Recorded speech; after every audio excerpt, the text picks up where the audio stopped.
Okay, so the purpose of this screencast is to explain a new process and support that Ms. G and I felt like would be really beneficial for our students, and also it's in response to some of the feedback that we got from our SST meeting.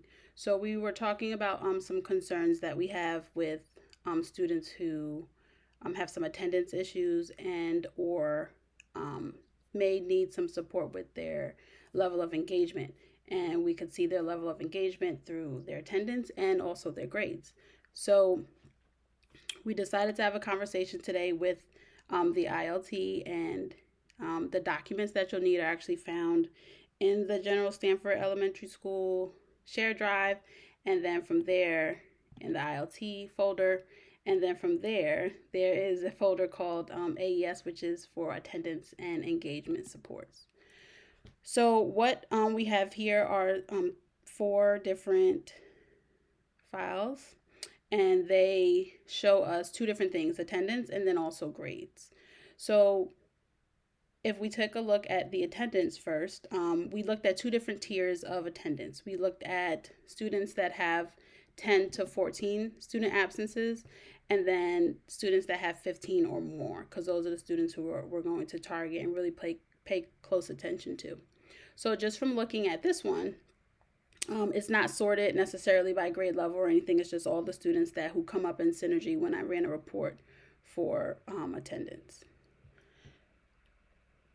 So here we have 11 students who, no, I think 10 students who fall in this danger alert zone for having 10 to 14 absences. So some may already be students that maybe the teacher has brought to our attention, or maybe even the collaborating teacher, the SPED teacher, has brought to our attention, but that's where this information is housed. Okay, so if we go back, we also have our students who have more than 15 absences, who of course are definitely on the radar. Same thing applies.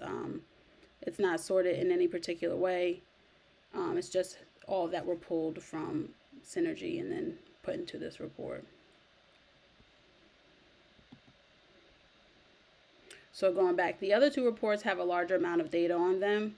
They show our students from grades 3 through 5 and students who currently have a letter grade of an F in a certain subject. And then the other sheet has any student who has a grade of a D in any subject.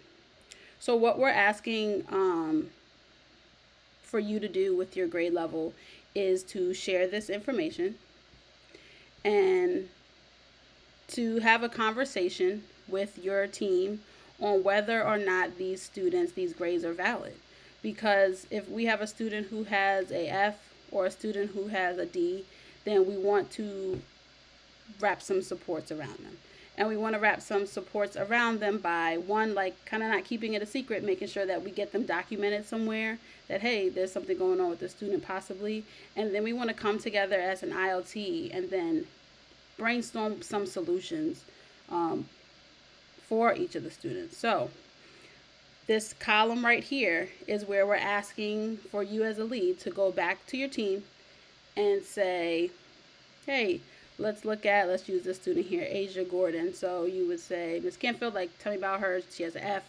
Is this a valid F? Because she may say, oh no, she's really an A student. She's just missing 5 assignments, and that's because she was whatever, goofing off this week, or whatever reasoning that Ms. Canfield may have for her student. So maybe for this one, she wouldn't check this box here because we're not verifying it as a concern. So once you verify your grade level students that have an F or that have a D, what you're going to do is you're going to add them to this sheet. So any student that has an attendance concern will be put here.